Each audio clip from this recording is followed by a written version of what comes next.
terlempar angin kencang.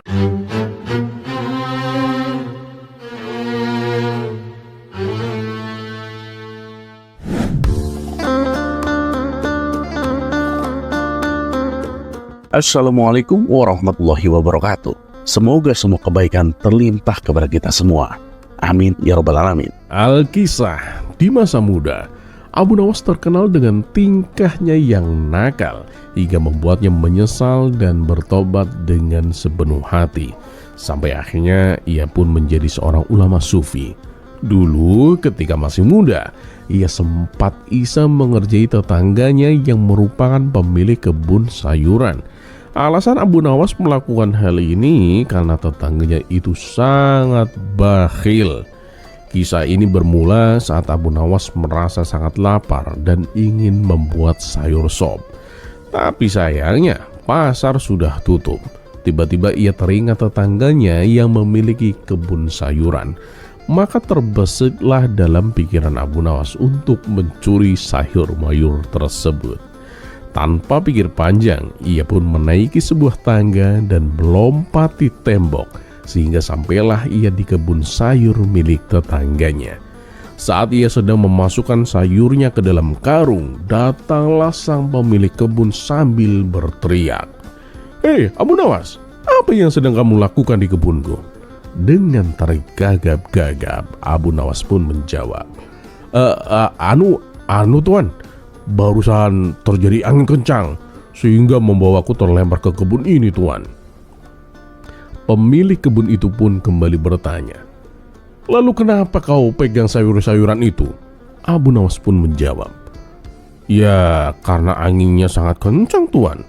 Jadi aku terpaksa memegang sayur-sayuran ini agar tidak terbawa jauh oleh angin tuan." Tak puas dengan alasan Abu Nawas itu, pemilik kebun pun kembali bertanya, "Lalu kenapa sayur-sayuran itu kau masukkan ke dalam karung?" Dengan entengnya Abu Nawas pun berkata, "Ya untuk mengamankannya lah tuan. Kalau tidak dimasukkan pasti akan terbang terbawa angin. Harusnya Anda ini berterima kasih kepadaku karena aku telah menyelamatkannya." Si pemilik kebun pun yang tadinya sempat emosi malah tertawa mendengar alasan Abu Nawas tersebut. Ya sudah, sana bawa pulang sayur-sayuran itu," kata pemilik kebun.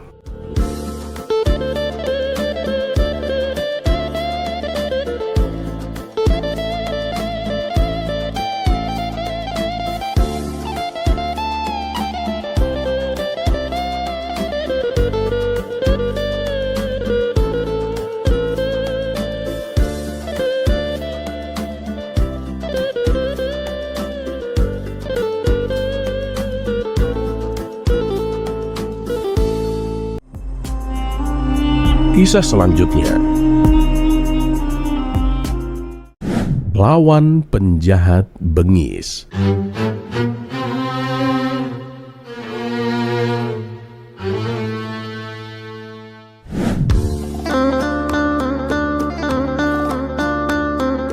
Suatu ketika saat Abu Nawas diundang ke istana, Baginda Raja bertanya sesuatu yang di luar dugaan. "Wahai Abu Nawas, aku tahu kamu ini adalah orang yang cerdik seantero kota Baghdad. Tak ada satupun yang bisa menang debat denganmu. Bahkan para ilmuwan pintar pun tak berkutik menghadapimu. Tapi bagaimana bila yang kamu hadapi adalah penjahat yang bengis dan kejam?" Abu Nawas agak sedikit bingung dengan maksud pertanyaan Baginda Raja.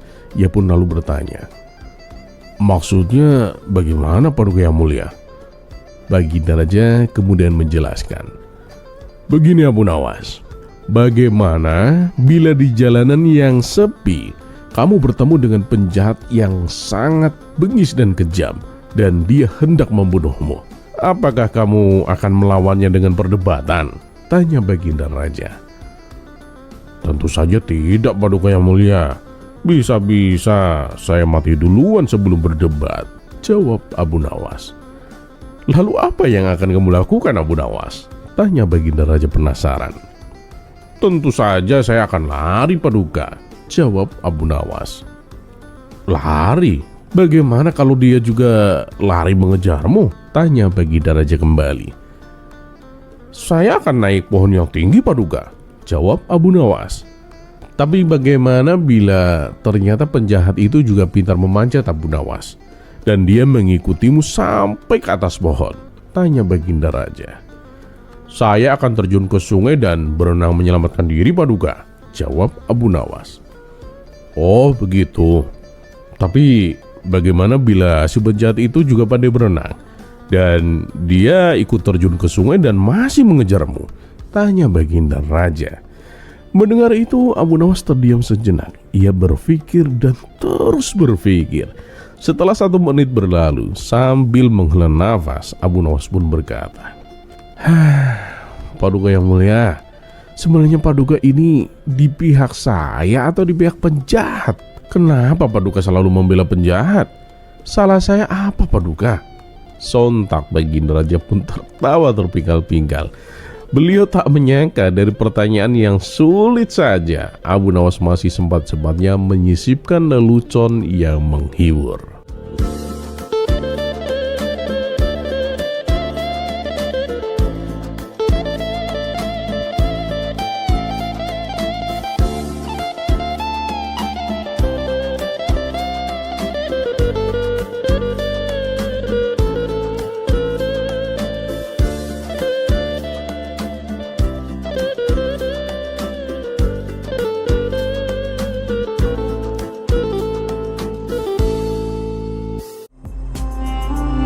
Kisah selanjutnya.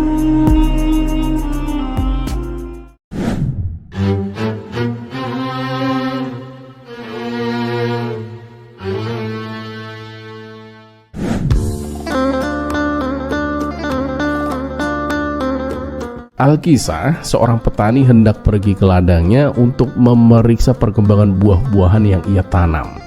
Sesampainya di sana ia terkejut bukan main. Buah-buahan yang selama ini ia rawat dengan penuh cinta banyak yang rusak dan hancur berserakan. Setelah diperiksa dengan seksama, ternyata pelakunya adalah kambing-kambing milik seorang peternak yang hidup di desa tersebut. Tidak terima dengan kejadian itu, si petani segera mendatangi si peternak dengan wajah yang merah padam. Hei kawan, kambing-kambingmu telah merusak buah-buahan di ladangku. Kamu harus mempertanggungjawabkannya, seru si petani dengan emosi. Si peternak yang sedang sibuk memberi makan kambingnya hanya bisa menggaruk-garuk kepala. Ya, aku akan bertanggung jawab. Tapi bagaimana caranya? Aku tidak punya uang sepeser pun, jawabnya dengan nada putus asa. Si petani terdiam sejenak. Ia pun sadar bahwa si peternak adalah orang miskin yang hanya menggantungkan hidup dari susu kambing. Namun, ia tetap ingin mendapatkan keadilan. Baiklah, kalau begitu, kita minta pendapat Tuan Hakim. Tapi ingat ya, apapun keputusannya, kamu harus menerimanya, ujar si petani dengan tegas. Si peternak pun setuju. Mereka berdua segera pergi ke rumah Tuan Hakim. Sesampainya di sana, si petani langsung mengadukan masalahnya. Wahai Tuan Hakim, selama 3 bulan aku merawat buah-buahan di ladangku. Tapi ketika waktunya panen tiba, kambing-kambing milik si peternak ini masuk ke ladangku dan merusak semua buah-buahan yang sudah siap panen, Tuan Hakim. Aku minta keadilan dan menuntut ganti rugi. Tuan Hakim pun mengangguk mendengar pengaduan itu. Setelah berpikir sejenak, ia pun memutuskan. Sebagai ganti rugi, si peternak harus menyerahkan semua kambingnya kepada si petani. Mendengar keputusan tersebut, tentu saja si peternak langsung protes. Maaf Tuan Hakim, kalau aku menyerahkan semua kambingku, bagaimana aku bisa menghidupi keluargaku, Tuan Hakim? Aku hanya mengandalkan susu kambing untuk dijual ke pasar. Itu satu-satunya mata pencaharianku, Tuan Hakim. Keluhan si peternak membuat Tuan Hakim terdiam dan kebingungan. Kasus kalian ini sangat rumit. Aku tidak sanggup mengatasinya. Coba kalian temui Abu Nawas, barangkali dia punya solusi, kata Tuan Hakim. Akhirnya tanpa menunggu lama, keduanya pun segera menemui Abu Nawas di rumahnya.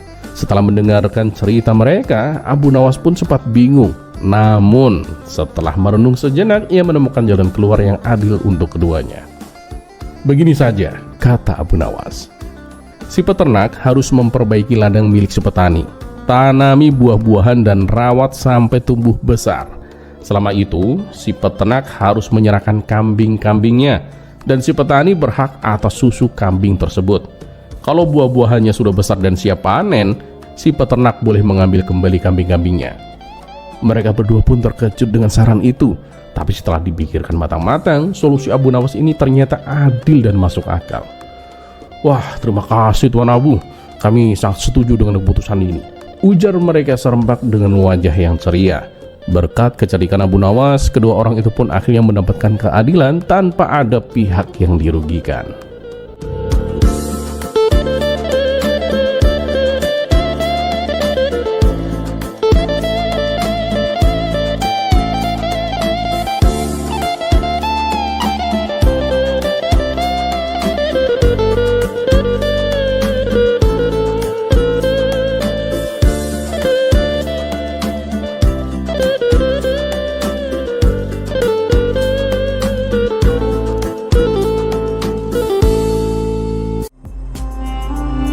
Kisah selanjutnya.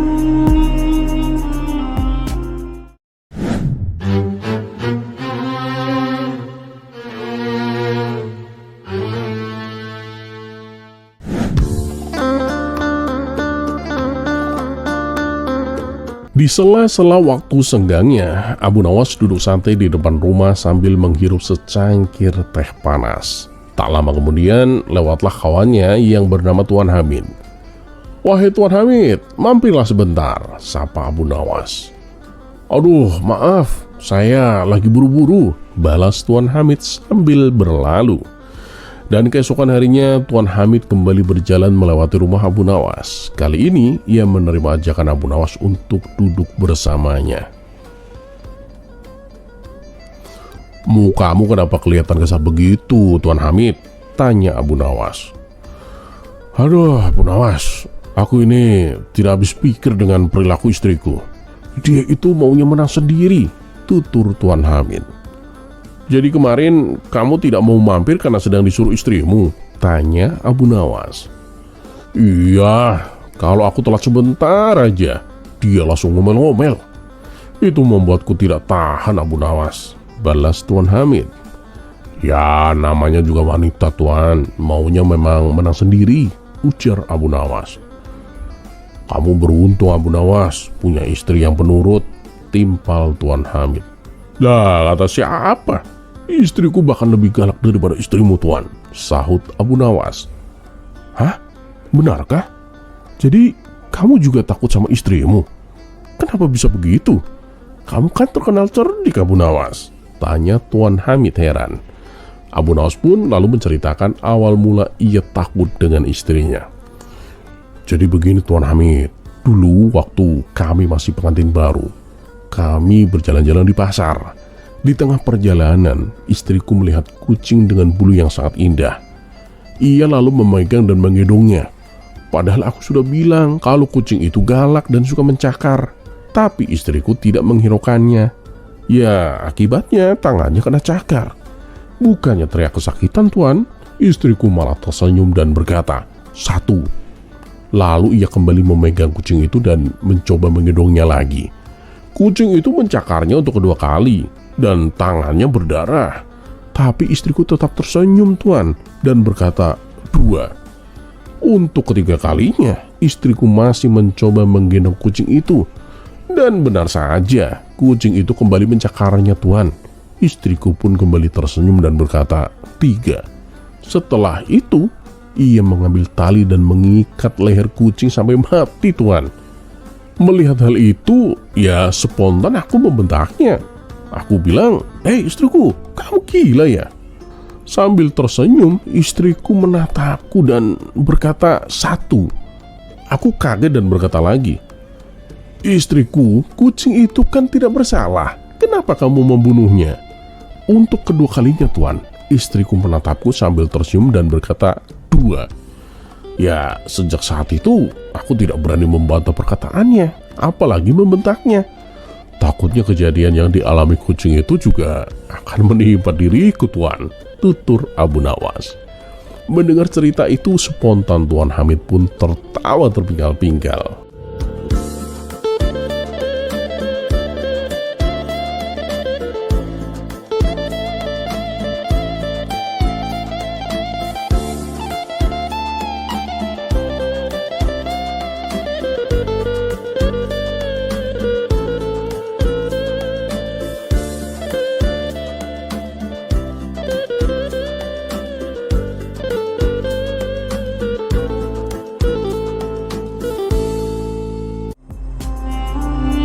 Kisah selanjutnya.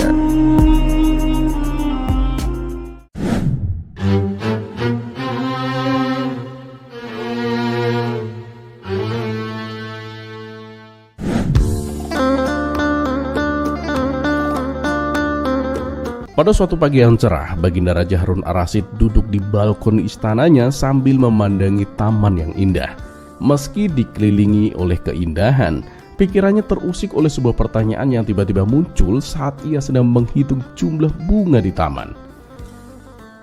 Bagaimana manusia bisa menemukan angka ya? Gumam Baginda Raja. Pertanyaan itu terus menghantui pikirannya hingga akhirnya ia pun memanggil seluruh penasehat istana. Hei penasehatku, siapa di antara kalian yang tahu bagaimana manusia pertama kali menemukan angka? Jika ada yang bisa menjelaskannya dengan masuk akal, akan aku beri hadiah berupa emas dan permata. Para penasehat pun saling pandang. Mereka mencoba menjelaskan dengan berbagai teori yang terdengar sangat rumit. Paduka, angka berasal dari bintang-bintang yang jauh di langit, Paduka, ujar penasehat pertama.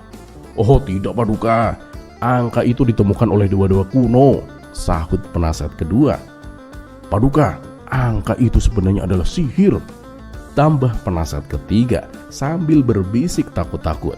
Baginda Raja Harun Ar-Rasyid mendengarkan semuanya, namun semakin mendengarkan ia pun semakin bingung. Akhirnya ia mengangkat tangan dan menghentikan mereka. Cukup, kalian tidak ada yang bisa menjawabnya dengan jelas. Panggil Abu Nawas sekarang juga. Aku yakin dia punya jawabannya. Tak lama kemudian Abu Nawas pun datang ke istana. Ia mengenakan jubah lusuh seperti biasa. Paduka yang mulia, kata Abu Nawas sambil membungkuk. Apa gerangan yang membuat Paduka memanggil hamba di pagi yang cerah ini? Baginda Raja memandang Abu Nawas dengan serius. Begini Abu Nawas, aku punya pertanyaan besar. Bagaimana manusia pertama kali menemukan angka? Abu Nawas pun mengangguk dengan penuh percaya diri. Paduka memanggil hamba jauh-jauh ke sini hanya untuk menanyakan hal sepele itu, Paduka. Ya jawabannya karena manusia itu pemalas, Paduka. Seisi ruangan yang tadinya riuh dengan pendapatnya masing-masing seketika menjadi hening mendengar jawaban Abu Nawas. Salah satu penasehat istana merasa tidak terima dengan jawaban Abu Nawas. Ia pun bertanya, kamu jangan mengada-ngada Abu Nawas. Bagaimana ceritanya angka muncul dari kemalasan manusia? Abu Nawas pun tersenyum santai, kemudian meminta secari kertas dan pena kepada pelayan istana. Sambil memberikan kertas pena tersebut kepada penasehat istana, Abu Nawas menghela nafas dan berkata, begini saja Tuan, sekarang coba Tuan tuliskan ada berapa semua jari tangan saya. Penasehat istana yang mendapat tugas enteng itu langsung menuliskan angka 10, yaitu angka 1 dan 0. Melihat hal itu Abu Nawas pun langsung berceletuk. Anda memang pemalas Tuan. Bagaimana bisa jariku yang sebanyak ini hanya ditulis dengan 2 coretan saja? Kenapa tidak 10 coretan Tuan? Sang penasehat itu pun terbengong dan tersipu malu dengan penjelasan Abu Nawas. Abu Nawas kemudian menambahkan, itu baru jari saya Tuan. Coba Tuan tuliskan berapa jumlah jari semua prajurit istana. Ya begitulah Paduka. Terkadang kemalasan manusia menjadi sebuah sumber kemudahan bagi kita. Mendengar penjelasan Abu Nawas, Baginda Raja Harun Ar-Rasyid pun tertawa puas. Jawabanmu memang masuk akal Abu Nawas. Sebagai hadiah, Baginda Raja memberikan Abu Nawas seekor unta. Namun Abu Nawas malah berkata, Paduka, saya lebih suka angka daripada unta. Bolehkah saya meminta hadiah emas sebanyak 10 keping saja? Baginda Raja pun tertawa. Baiklah, kamu memang benar-benar cerdik Abu Nawas. Ambil hadiahmu. Abu Nawas pun pulang dengan emas di kantongnya sambil berkata pada diri sendiri, angka memang ditemukan untuk membuat hidup lebih mudah, termasuk untuk menghitung hadiahku.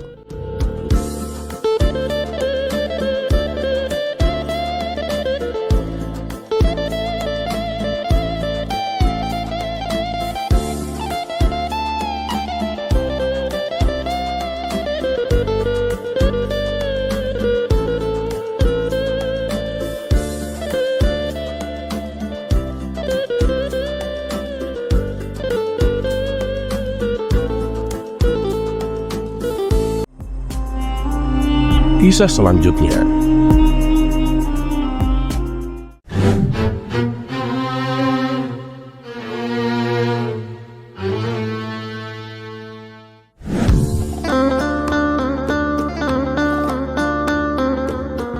Sudah seminggu, Abu Nawas pusing gara-gara perseteruan kepala distrik Karada dengan imam masjid setempat.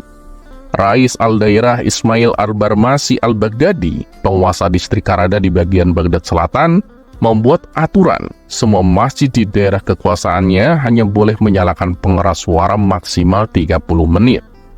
Dia berdalih bahwa selain suara azan yang merdu dan syahdu, suara-suara lain hanya membuat bising dan mengganggu masyarakat. Apalagi jika pengeras suara diaktifkan sejak pukul 3 dini hari, padahal subuh baru tiba pukul 5. Rais Ismail Al-Barmasi sebenarnya hanya ingin bersikap bijak dan menampilkan Islam dengan penuh kesejukan. Meski Muslim adalah mayoritas, banyak juga penganut Kristen, Sabi'in, Yahudi, terutama Majusi tinggal di Karada. Bayangkan, jika orang-orang yang tidak ada hubungannya dengan kewajiban sholat subuh ini harus terganggu.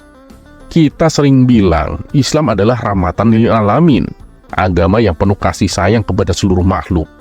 Tapi bagaimana mau disebut rahmatan lil alamin jika menara-menara masjid menebarkan suara bising selain azan? Suara azan itu sudah kencang 5 kali sehari setiap pagi buta sampai pagi buta lagi. Suara azan itu bagus dan memang harus terus kita kumandangkan. Tapi bagaimana dengan suara-suara di luar azan itu? Tanya Ismail dengan bijak. Namun, tidak semua masyarakat menerima argumentasi Ismail. Syekh Yunus, imam masjid terbesar di Karada, menolak keras. Syekh Yunus berdalih bahwa menggunakan pengeras suara adalah bagian dari agama, dan karena itu penggunaannya tidak boleh dibatasi. Dia tidak peduli saat diberitahu bahwa pengeras suara itu adalah bid'ah, bahwa di zaman Nabi tidak pernah menggunakan pengeras suara. Dia tidak peduli apakah suara bising dari menara masjid mengganggu tidur masyarakat non-muslim atau tidak. Pokoknya dia yakin semakin keras suara dakwah di menara, semakin kencang dia terbang ke surga. Sebenarnya tak hanya non-muslim yang terganggu, kaum muslim di Karada juga banyak yang terganggu. Maklum, sejak pukul 3 pagi, suara Syekh Yunus sudah mengudara. Padahal ya suaranya tidak terlalu merdu juga. Ya hanya saja karena tubuh Syekh Yunus tinggi besar. Lagi pula dia selalu berteriak-teriak setiap kali diajak berdiskusi. Penduduk Karada lebih memilih untuk diam. Untuk membuat suasana Baghdad kondusif, Baginda Raja seperti biasa memerintahkan Abu Nawas untuk mengatasi kemelut ini. Ia tak mau kemelut itu menular ke distrik lain dan politik Baghdad menjadi riuh. Tugas inilah yang membuat Abu Nawas awalnya pusing, tapi bukan Abu Nawas jika tak bisa mengatasi persoalan ini. Diam-diam sejak 5 hari lalu, ia mulai sholat berjamaah di masjid pimpinan Syekh Yunus. Semua gerak-gerik imam masjid itu diperhatikannya. Abu Nawas yang cerdik ini mengikuti setiap aktivitas Syekh Yunus layaknya seorang intelijen profesional. Syekh Yunus tentu saja tidak tahu kalau dirinya sedang diawasi. Setelah jamaah bubar, Syekh Yunus tidak langsung pulang. Ia mendekati anjing hitam di halaman masjid sambil berteriak, "Woi, anjing siapa ini?"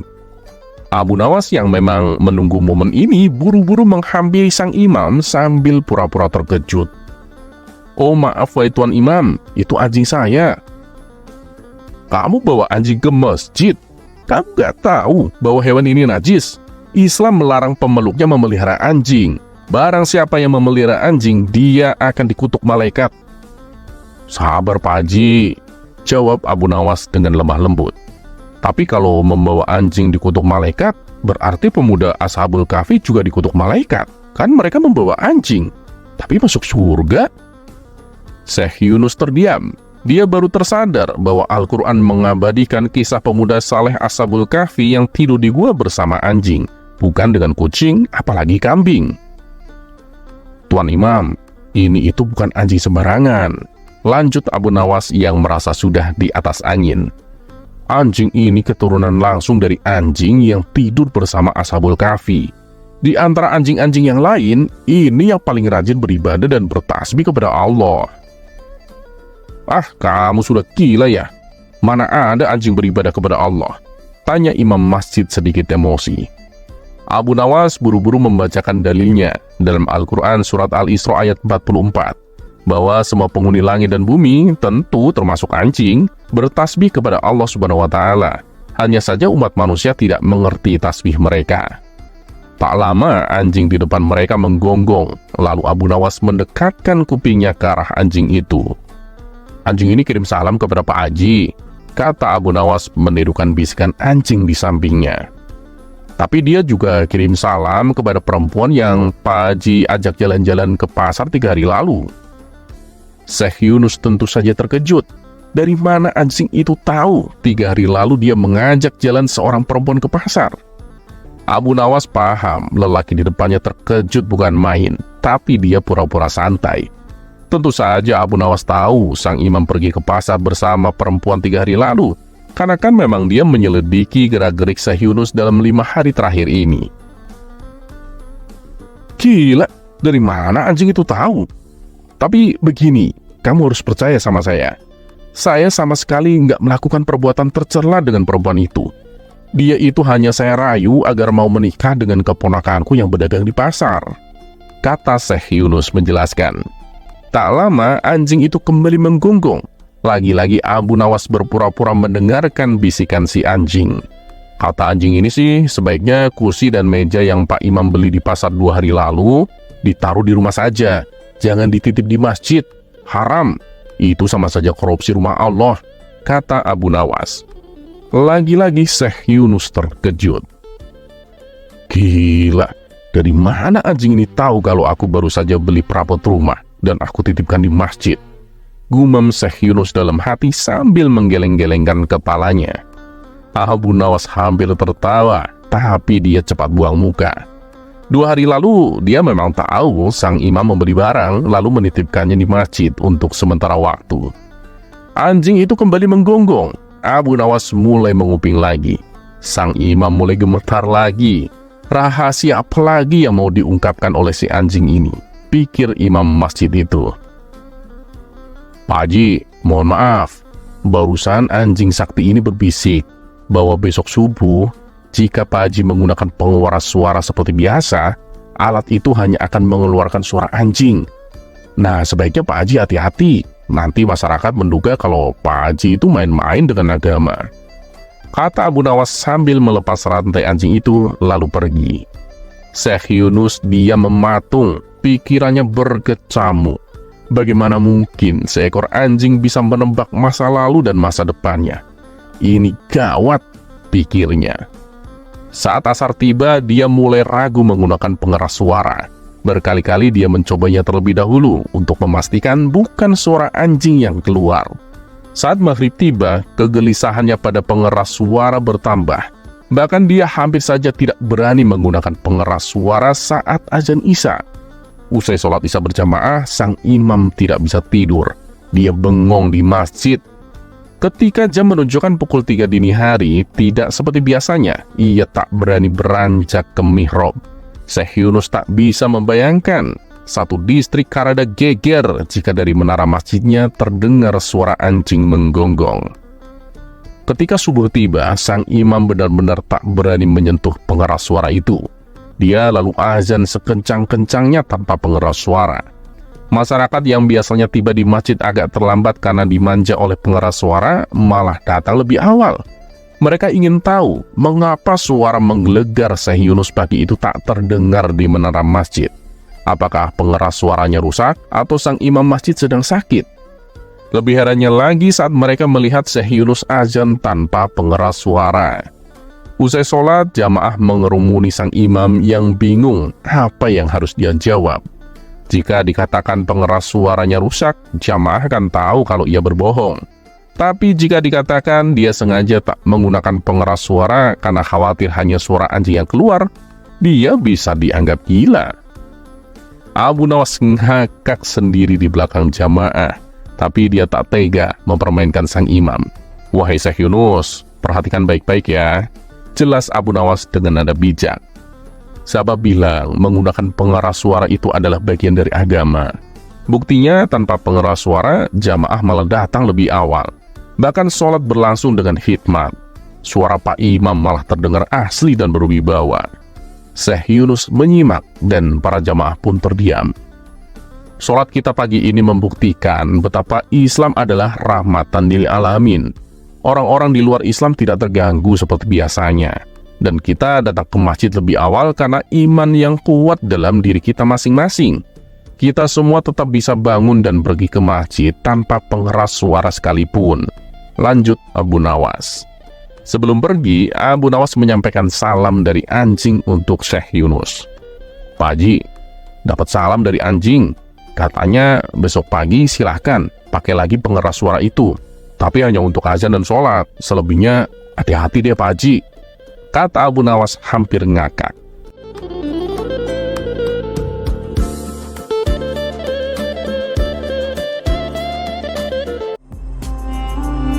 Kisah selanjutnya.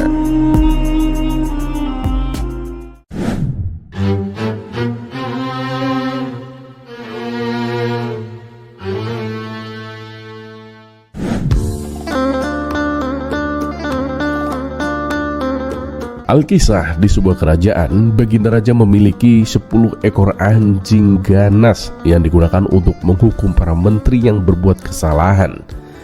Aturan itu memang terdengar menyeramkan, tetapi dengan cara tersebut para menteri tidak ada yang berani korupsi. Seiring berjalannya waktu, kerajaan yang dipimpin Baginda Raja menjadi bersih dari menteri nakal. Namun masalah baru muncul, jumlah menteri istana semakin berkurang. Tidak ada yang mau menjadi menteri karena takut diterkam anjing ganas.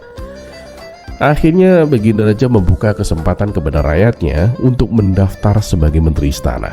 Syaratnya cuma satu, harus jujur dan adil. Jika berani berbuat nakal atau menentang perintah, siap-siap diterkam anjing ganas.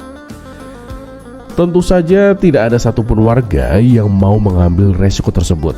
Semua lebih memilih hidup damai sebagai rakyat biasa. Karena bingung tidak punya menteri, Baginda Raja pun akhirnya menunjuk Abu Nawas. Ampun Paduka yang mulia, bukankah sejak dulu sudah jelas bahwa saya tidak mau menjadi pejabat istana? Protes Abu Nawas. Baginda Raja pun mengerutkan kening. Oh, berarti kamu menentang perintahku Abu Nawas. Terpaksa aku akan menghukummu, bentak Baginda Raja. Dia pun memerintahkan para pengawal untuk menangkap Abu Nawas. Ikat dia, lepaskan anjing-anjing ganas itu. Abu Nawas pun terkejut dan gemetaran. Ampun Paduka yang mulia, tolong jangan lakukan itu Paduka, pintanya. Baginda Raja pun menatapnya tajam. Baiklah, aku beri kamu satu kesempatan lagi. Jadi menteri atau dimangsa anjing ganas. Abu Nawas pun terdiam, bingung harus memilih yang mana. Setelah berpikir sejenak, dia pun berkata, Paduka yang mulia, beri saya waktu 10 hari untuk memikirkannya Paduka. Baginda Raja pun setuju. Baiklah, aku beri kamu waktu 10 hari. Dan selama 10 hari itu, Abu Nawas pun mendatangi penjaga anjing-anjing ganas tersebut. Kawan, biarkan aku yang menggantikan pekerjaanmu. Aku akan merawat mereka dengan baik kawan, pinta Abu Nawas. Si penjaga awalnya heran, tetapi akhirnya pun setuju. Dan sejak saat itu, Abu Nawas pun merawat anjing-anjing tersebut dengan sepenuh hati. Dia memandikan, memberi makan, dan bahkan mengelus-elus mereka seperti sahabat karib. Hari ke-10 pun tiba. Abu Nawas menghadap Baginda Raja. Bagaimana Abu Nawas? Apa keputusanmu? Tanya Baginda Raja. Paduka yang mulia, saya tetap tidak mau menjadi menteri. Jadi saya memilih untuk dihukum saja Paduka, jawab Abu Nawas santai.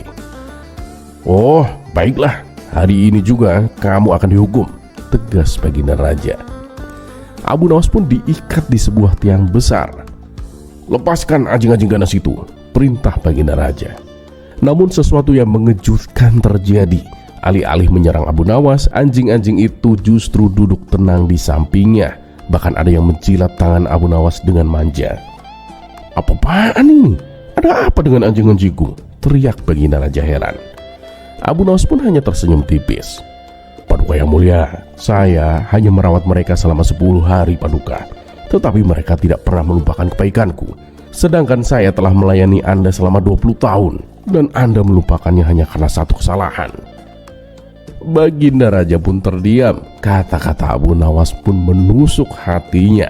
Dia sadar akan kesalahannya. Dengan penuh penyesalan, Baginda Raja pun berkata, Kamu benar Abu Nawas. Mulai sekarang aku tidak akan menggunakan anjing-anjing ganas lagi. Bukannya tidak menggunakan hewan buas untuk menghukum para menterinya, Baginda Raja malah mengganti anjing-anjingnya dengan 10 ekor buaya. Melihat hal itu, Abu Nawas pun langsung jatuh pingsan.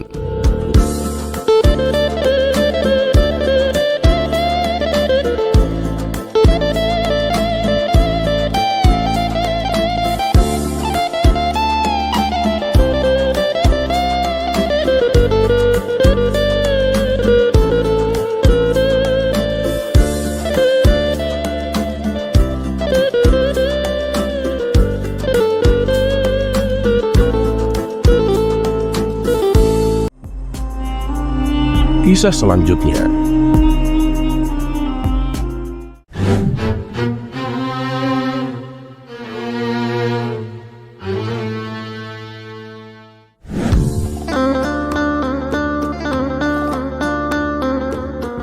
Meskipun sudah diperingatkan berkali-kali oleh Abu Nawas, Abu Jahil masih saja tidak menghilangkan kebiasaan buruknya.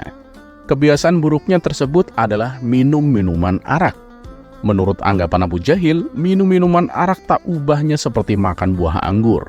Tak perlu disalahkan, apalagi dihukumi haram, sebab minuman arak terbuat dari buah anggur. Suatu hari ketika Abu Nawas hendak ke masjid, ia kembali mendapati Abu Jahil sedang mabuk-mabukan di pinggir jalan. Kebetulan saat itu melintas para prajurit istana yang tengah berpatroli.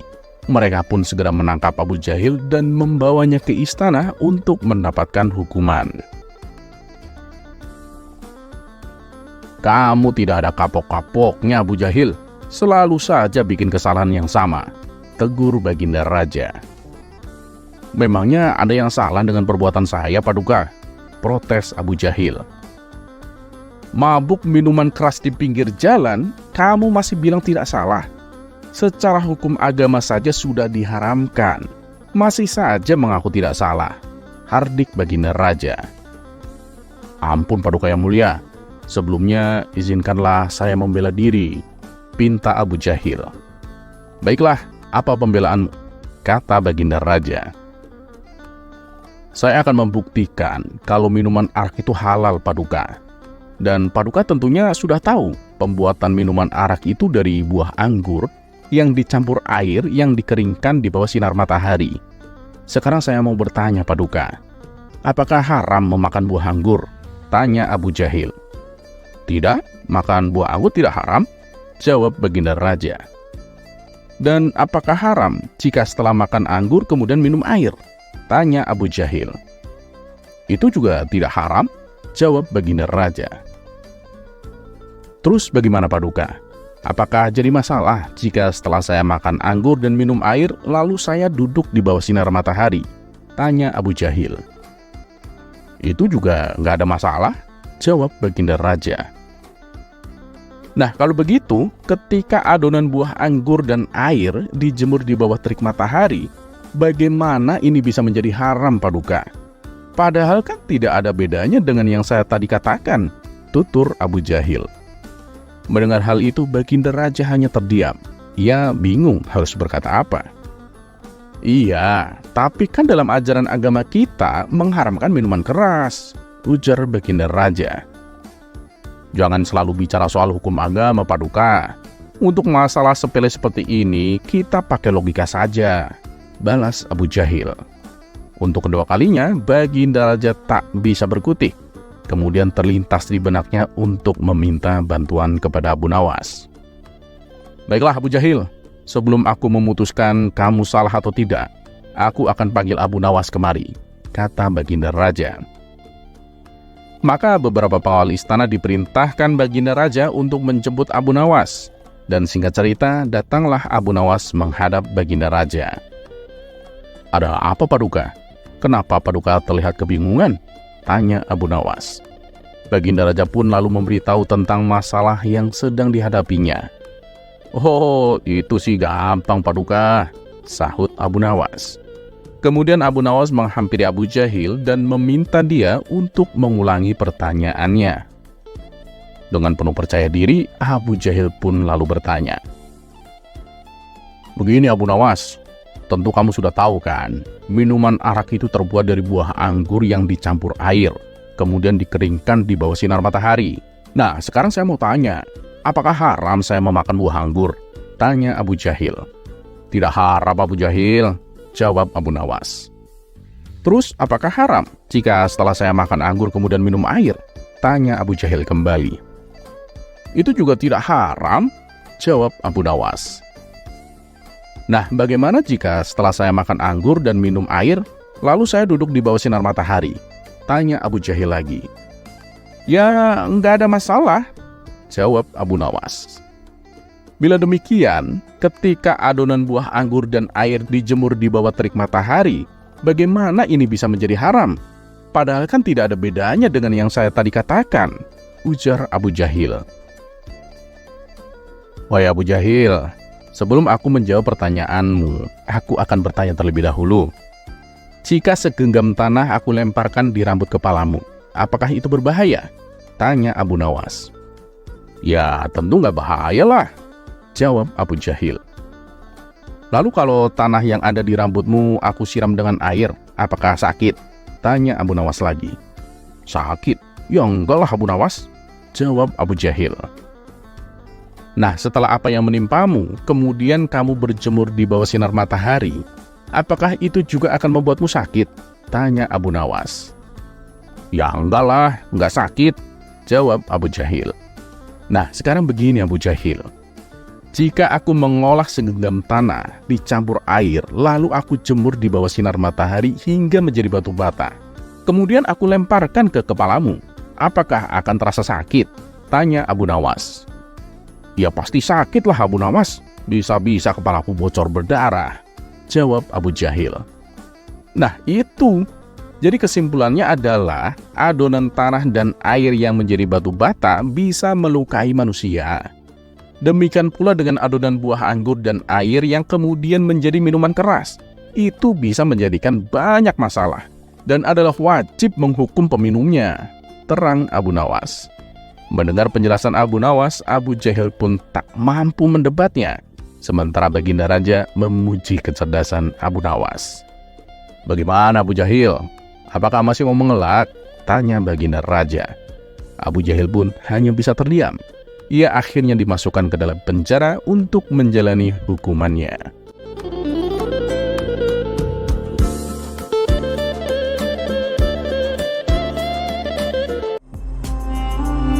Kisah selanjutnya.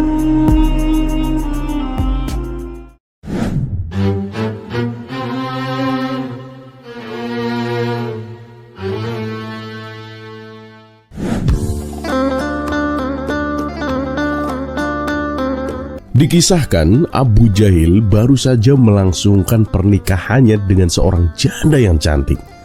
Beberapa hari kemudian Abu Nawas pun datang ke rumahnya untuk mengucapkan selamat. Tak lupa ia juga membawa hadiah untuk pernikahan Abu Jahil. Aduh, maaf ya Abu Jahil, aku baru bisa datang belakangan ini. Aku itu sering dipanggil ke istana, kata Abu Nawas. Oh, tidak apa-apa. Silakan duduk Abu Nawas, balas Abu Jahil. Dan ketika mereka berdua tengah asyik ngobrol, tiba-tiba istri Abu Jahil keluar dari kamar dan berkata dengan manja, "Wahai suamiku, mataku sakit." Abu Jahil segera menghampiri sang istri dan mencium kedua matanya. "Gimana sakitnya? Udah mendingan belum?" tanya Abu Jahil. "Iya, aku sudah tidak merasakan sakit suamiku," jawab istrinya dengan manja. "Tapi tanganku masih sakit suamiku," tambah sang istri. "Kenapa dengan tanganmu?" tanya Abu Jahil dengan khawatir.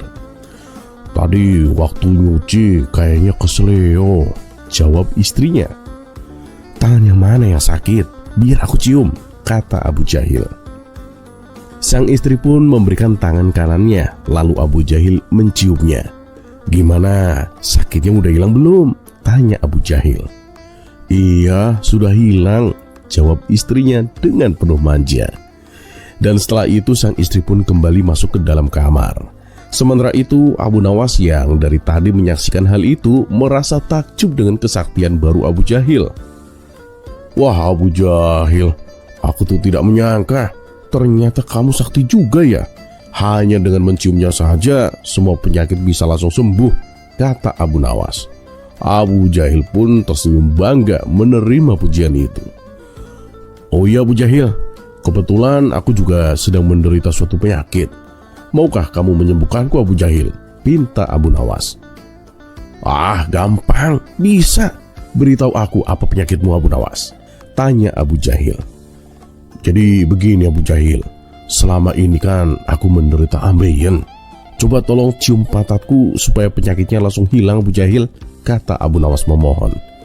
Abu Jahil pun menjadi emosi, ia segera mengusir Abu Nawas dari rumahnya. Wah, gila kamu, pergi kamu, dasar orang gila, bentak Abu Jahil. Dan seketika itu juga Abu Nawas pun lari terbirit-birit meninggalkan Abu Jahil sambil tertawa.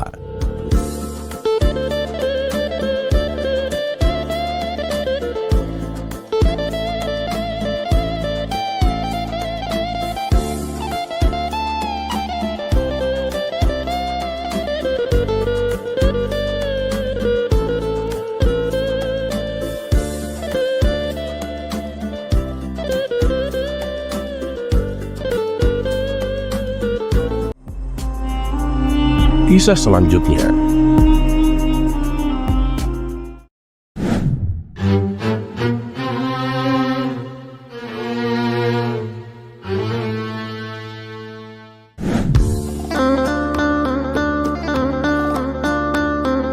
sebuah desa yang dikenal sebagai kampung nelayan, pasar ikan selalu ramai. Pedagang berteriak menjajakan ikan segar, pembeli menawar harga, dan anak-anak berlarian sambil membawa ember kecil. Namun di tengah keramaian itu ada satu orang yang selalu penasaran, yaitu Abu Jahil. Abu Jahil yang terkenal sebagai orang yang selalu punya teori yang aneh. Suatu hari ia berdiri di tengah pasar dan berseru dengan lantang. Semua, tidakkah kalian heran? Ikan di sini tidak pernah habis. Sudah bertahun-tahun kita menangkap ikan, tapi pasar ini selalu penuh. Apa jangan-jangan ini ikan jadi-jadian? Orang-orang pun tertawa mendengar ucapan Abu Jahil. Salah satu pedagang berkata, Abu Jahil, kamu ini aneh sekali. Sudah jelas ikan-ikan ini dari sungai. Memangnya kamu pikir dari mana lagi? Namun Abu Jahil tetap keras kepala. Oh, tidak mungkin. Sungai itu kan tidak sebesar lautan. Tapi anehnya ikannya tidak pernah habis. Aku yakin ada yang menciptakan ikan-ikan ini secara ajaib. Aku harus cari tahu. Merasa tak puas, Abu Jahil pun mendatangi sahabatnya Abu Nawas. Ia berharap Abu Nawas bisa memberikan jawaban yang memuaskan rasa ingin tahunya. Abu Nawas, aku butuh bantuanmu, kata Abu Jahil dengan nada yang serius. Abu Nawas yang sedang duduk di bawah pohon sambil memandangi sungai tersenyum kecil. Apalagi kali ini Abu Jahil? Kenapa kamu terlihat seperti detektif yang sedang menyelidiki kasus besar? Ini soal ikan di pasar Abu Nawas. Aku yakin ada sesuatu yang aneh. Ikan-ikan itu tidak pernah habis Abu Nawas. Aku curiga ada sihir di balik ini semua. Abu Nawas pun tertawa kecil. Kamu benar-benar membuat hidupku lebih berwarna Abu Jahil. Kalau kamu ingin tahu rahasianya, ikut aku besok pagi. Tapi kamu harus siap melakukan apapun yang aku minta. Tanpa ragu, Abu Jahil pun mengangguk. Oh, aku siap Abu Nawas, asal aku tahu jawabannya. Dan keesokan paginya, Abu Nawas mengajak Abu Jahil ke sungai. Di tepi sungai, Abu Nawas membawa ember berisi roti, jala ikan, dan papan kayu kecil. Buat apa ini Abu Nawas? Mau bikin kapal dari papan itu? Tanya Abu Jahil bingung. Abu Nawas pun tertawa. Sabar, kamu akan lihat. Nah, sekarang bantu aku lemparkan potongan roti ini ke sungai. Abu Jahil pun menurut. Begitu roti itu dilempar ke sungai, tiba-tiba muncul sekumpulan ikan kecil berenang menghampiri roti itu. Karena saking tergodanya dengan ikan yang ada di hadapannya, Abu Jahil pun ingin langsung menangkapnya. Dia meloncat dengan sekuat tenaga, mencoba untuk menangkap ikan tersebut. Tapi apalah daya, tak ada satupun ikan yang berhasil ia tangkap. Ikan-ikan itu pun langsung lari bersembunyi entah di mana. Melihat Abu Jahil yang basah kuyup kebingungan mencari ikan, Abu Nawas pun tertawa sejadi-jadinya. Lalu ia berkata, nah, itulah Abu Jahil. Ikan itu pintar sekali bermain petak umpet. Tak ada satupun ikan yang kamu dapatkan kan? Walaupun mungkin banyak nelayan yang menangkap ikan tiap hari, pasti ada ikan yang lolos dan bersembunyi. Ditambah mereka tiap malam juga rapat rahasia, membahas anak, saudara, dan kawan-kawan mereka yang tertangkap. Nah, untuk menggantikan mereka, ikan-ikan itu akan mempercepat kembang biaknya. Mendengar penjelasan Abu Nawas tersebut, Abu Jahil masih ragu. Loh, dari mana kamu tahu ikan kalau malam hari pada rapat, Abu Nawas? Lah, emangnya kamu gak pernah lihat kalau malam hari banyak ikan yang berkumpul dan diam? Mereka itu sedang rapat, Abu Jahil, jawab Abu Nawas sambil tertawa. Ah, itu sih mereka lagi pada tidur, Abu Nawas. Tapi iya juga ya. Ya mungkin mereka rapat sambil tidur kali ya. Kayak rapatnya wakil rakyat kita, kata Abu Jahil sambil tertawa. Dan mereka berdua pun tertawa lepas bersama-sama. Dan begitulah misteri ikan yang tak pernah habis akhirnya terpecahkan.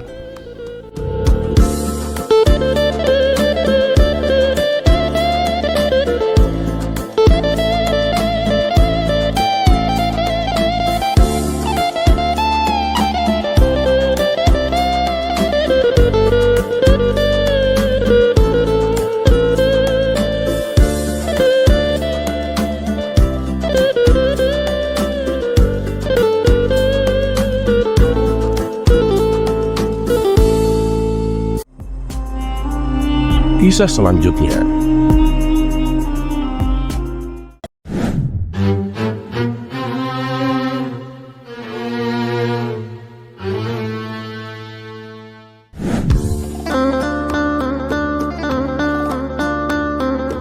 Seperti biasa, menjelang waktu subuh, Abu Nawas memulai harinya dengan pergi ke masjid untuk sholat berjamaah.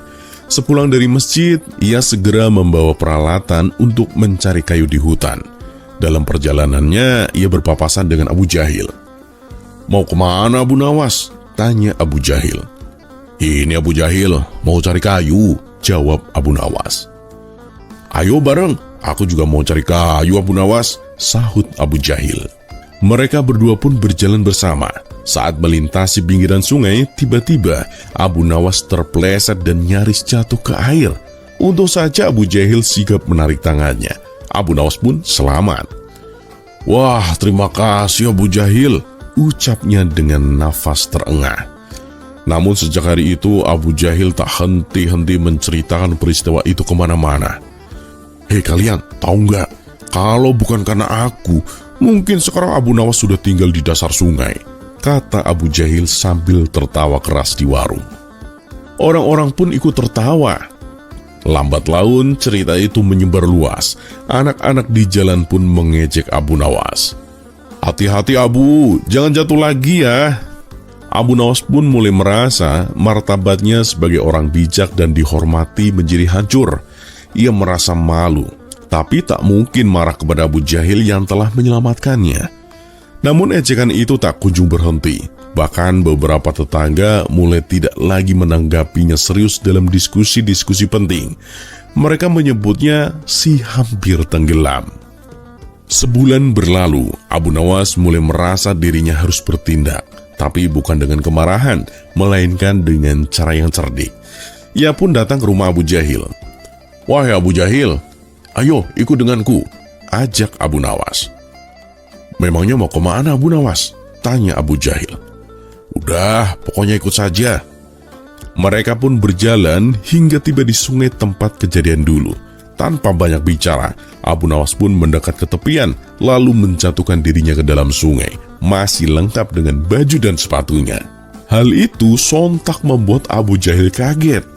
"Hei, Abu Nawas, kenapa kamu basahi dirimu sendiri?" Abu Nawas pun keluar dari sungai. Air menetes dari jubahnya. Ia menatap Abu Jahil dan berkata dengan tenang, "Sekarang aku sudah basah kuyup Abu Jahil. Seperti seandainya kamu tidak menyelamatkanku dulu. Jadi mulai hari ini, kamu tak perlu lagi membanggakan pertolongan itu seolah-olah aku masih berhutang malu padamu." Orang-orang yang kebetulan melihat kejadian itu pun terdiam. Mereka mulai memahami maksud daripada Abu Nawas. Abu Jahil pun tertunduk. Ia sadar bahwa selama ini ia mempermalukan sahabatnya hanya demi pujian. "Maafkan aku Abu Nawas," kata Abu Jahil dengan pelan. Abu Nawas pun tersenyum dan berkata, "Pertolongan yang tulus itu tidak perlu diumbar Abu Jahil, karena jika niatmu benar, pahala itu sudah cukup jadi ganjaran Abu Jahil."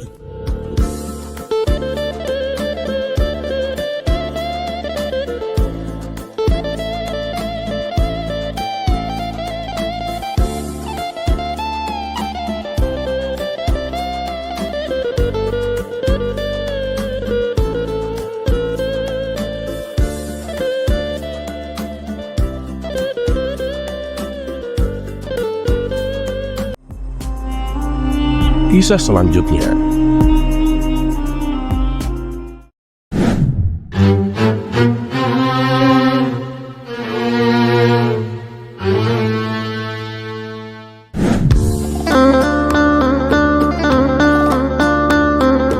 Pada suatu pagi yang cerah, Abu Nawas tampak sibuk bersiap-siap untuk pergi ke hutan. Melihat hal itu, istrinya yang penasaran pun bertanya, "Wahai suamiku, mau kemana?" "Aku mau pergi ke hutan," jawab Abu Nawas singkat. Sang istri pun mengerutkan kening. "Persediaan kayu kita kan masih banyak. Untuk apa pergi ke hutan?" "Bukan mau cari kayu, tapi mau berburu burung puyuh. Bukankah tahun ini waktunya mereka bermigrasi ke daerah kita? Di hutan pasti banyak sekali burung puyuh," jelas Abu Nawas. "Oh iya benar, aku juga kangen banget sama dagingnya yang lezat," sahut sang istri antusias. Maka berangkatlah Abu Nawas dengan membawa perangkap berburu. Sesampainya di hutan, dia memanjat pohon dan memasang jaring di antara pepohonan. Setelah semuanya siap, dia duduk di atas dahan pohon sambil menunggu buruannya. Dan benar saja, satu persatu burung puyuh menubruk jaring dan jatuh ke tanah. Abu Nawas pun langsung mengambilnya. Begitulah pekerjaannya sampai menjelang malam hari, hingga ia berhasil mengumpulkan banyak burung puyuh. Dengan hati yang penuh gembira, Abu Nawas pun pulang ke rumah. "Wahai istriku, aku membawa banyak sekali burung puyuh," serunya. Sang istri pun ikut senang. "Besok aku akan mengajak Tuan Hakim dan kawan-kawan untuk makan bersama. Buatlah masakan daging puyuh yang paling lezat ya," pinta Abu Nawas. Dan keesokan harinya, Abu Nawas pun bertanya kepada istrinya, "Wahai istriku, apakah hidangan daging puyuhnya sudah siap?" "Oh sudah, masih aku taruh di wajan agar tetap hangat," jawab sang istri. Abu Nawas pun mengintip masakannya. Aroma nikmat langsung menyeruak. "Oh iya, kenapa rotinya tidak sekalian dicampur?" sarannya. Sang istri pun menurut. Ia memasukkan beberapa roti ke dalam wajan dan menutupnya kembali. "Baiklah, aku akan keluar sebentar untuk memanggil kawan-kawan dan Tuan Hakim," ucap Abu Nawas lalu pergi. Sementara itu sang istri pun mulai merasa cemburu. "Abu Nawas ini lebih mementingkan tamu-tamunya daripada aku. Padahal daging puyuh juga makanan kesukaanku," gumamnya kesal. Dan tanpa pikir panjang, ia pun memasukkan semua masakan daging puyuh ke dalam baskom lalu menyembunyikannya. Wajan yang telah kosong ia isi dengan burung puyuh yang masih hidup dan menutupnya rapat-rapat. Tak lama kemudian datanglah Abu Nawas bersama Tuan Hakim dan kawan-kawannya. Semua tamu dipersilakan duduk di meja makan. "Nah, silakan semuanya duduk di sini. Di depan kalian akan ada makanan daging puyuh yang paling lezat," seru Abu Nawas dengan percaya diri. Dia pun masuk ke belakang untuk mengambil wajan lalu meletakkannya di atas meja. Dengan penuh gaya, dia membuka tutup wajan. Namun alih-alih aroma daging yang tercium, burung-burung puyuh hidup langsung berterbangan ke segala arah. Para tamu pun berteriak kaget, sementara Abu Nawas melongo tidak percaya. "Ya Allah, sungguh aku telah memburu dan memasak burung-burung itu. Tapi dengan kuasamu, Engkau telah menghidupkan kembali mereka," serunya dramatis. Abu Nawas lalu memandang ke dalam wajan dengan bingung. "Tapi yang membuatku paling heran, kemana perginya rotiku? Ini yang benar-benar bikin aku pusing." Para tamu pun terdiam sejenak sebelum akhirnya tertawa terpinggal-pinggal melihat tingkah Abu Nawas yang polos.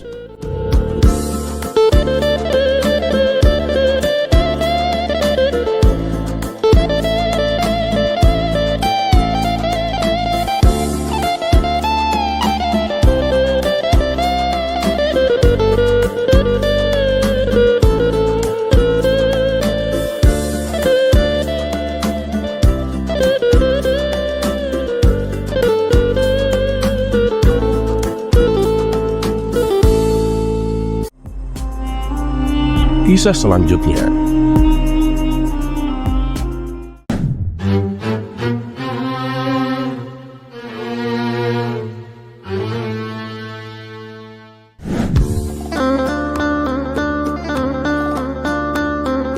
Untuk kesekian kalinya, Baginda Raja ingin kembali menguji kecerdasan Abu Nawas.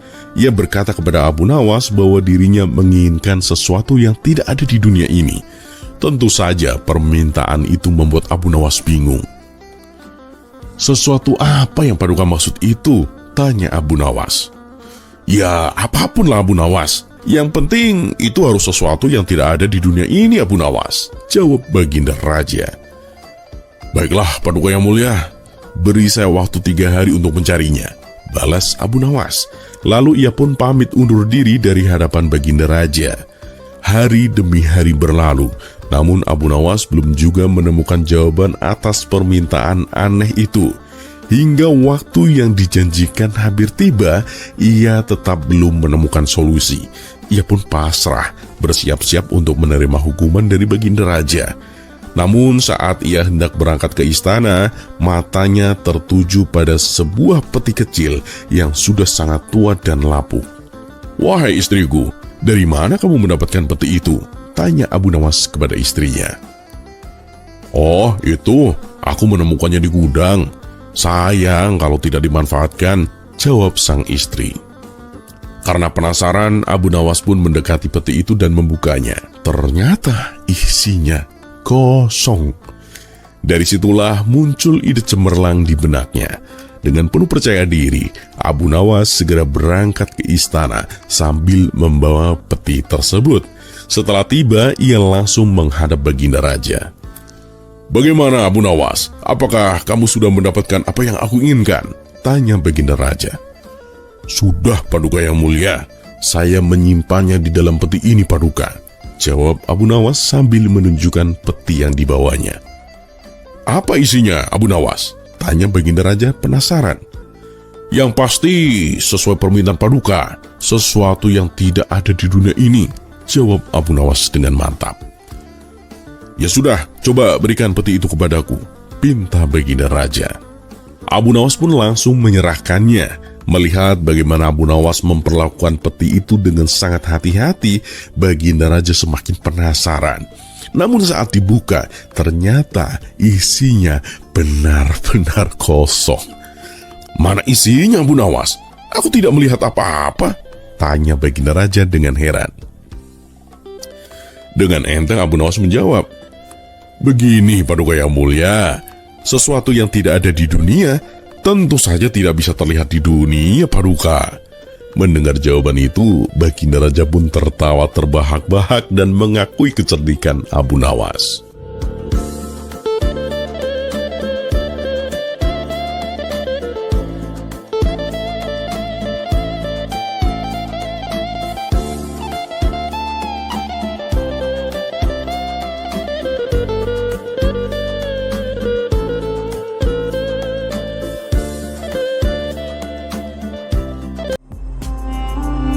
Kisah selanjutnya.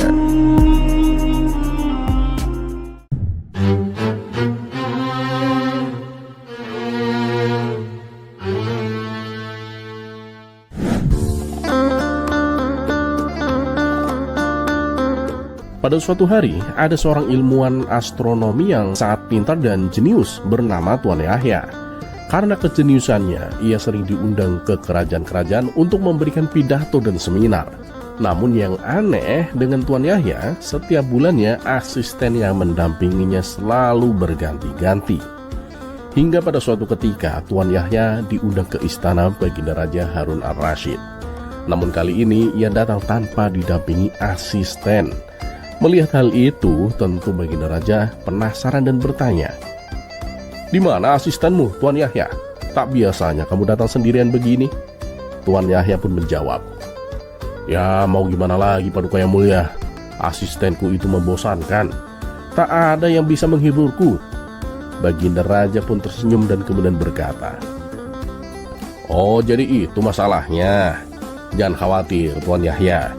Di negeriku ada seseorang yang sangat pandai menghibur. Mungkin kamu bisa menjadikannya sebagai asisten." "Benarkah Yang Mulia? Berapapun bayarannya, itu tidak masalah bagiku. Yang penting dia bisa menghiburku, Paduka," jawab Tuan Yahya penuh antusias. Baginda Raja pun memerintahkan pengawal untuk memanggil Abu Nawas. Setelah keduanya bertemu, Tuan Yahya menawarkan pekerjaan kepada Abu Nawas. "Bagaimana Abu Nawas? Apakah kamu bersedia menjadi asistenku?" tanya Tuan Yahya. Karena diiming-imingi bayaran yang besar, Abu Nawas pun dengan senang hati menerima tawaran tersebut.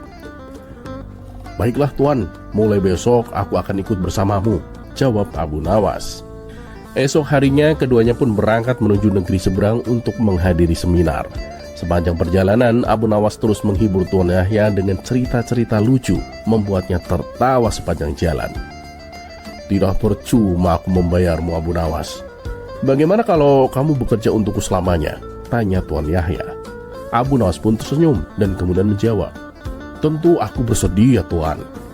Hubungan keduanya pun semakin akrab, hingga pada suatu hari Tuan Yahya berkeluh kesah kepada Abu Nawas. "Sebenarnya aku mulai bosan dengan semua seminar ini, Abu Nawas." "Kenapa Tuan? Bukankah pekerjaanmu mudah dan bayarannya juga besar?" tanya Abu Nawas. "Iya, memang benar begitu. Tapi aku selalu mengulang pidato yang sama di setiap seminar. Itu membosankan, Abu Nawas," jawab Tuan Yahya. Abu Nawas pun tertawa kecil dan berkata, "Benar juga Tuan. Aku pun sudah hafal pidato yang kau sampaikan. Bagaimana kalau besok di seminar aku saja yang menggantikanmu, Tuan? Toh mereka juga belum pernah melihat wajahmu, jadi mereka tak akan tahu." Tuan Yahya pun tertarik dengan ide itu. "Wah, ide bagus itu.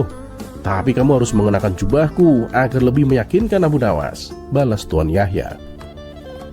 Keduanya pun bertukar pakaian. Ketika tiba di tempat seminar, Abu Nawas tampil dengan penuh wibawa dan mulai memberikan pidato tentang astronomi, seolah-olah dia adalah Tuan Yahya.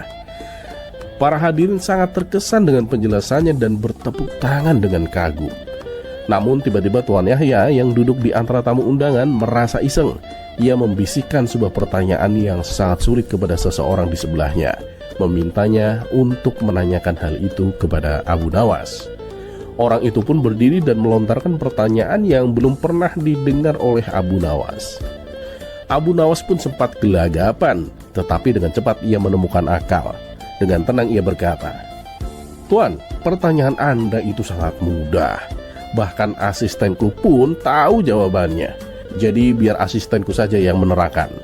Abu Nawas pun kemudian turun dari panggung dan menyuruh Tuan Yahya yang menyamar sebagai asistennya untuk menjawab pertanyaan itu. Dengan terpaksa, Tuan Yahya harus menjawab pertanyaan sulit yang ia buat sendiri. Setelah Tuan Yahya berhasil menjawab, para tamu undangan pun semakin kagum. "Luar biasa, jika asistennya saja secerdas itu, apalagi tuannya," ucap mereka penuh kekaguman. Begitu seminar selesai, Tuan Yahya tak bisa menahan tawa. "Dasar kamu otak kancil, Abu Nawas. Di situasi yang sulit sekalipun kamu tetap bisa mengatasinya dengan cerdik," ujar Tuan Yahya sambil terus tertawa.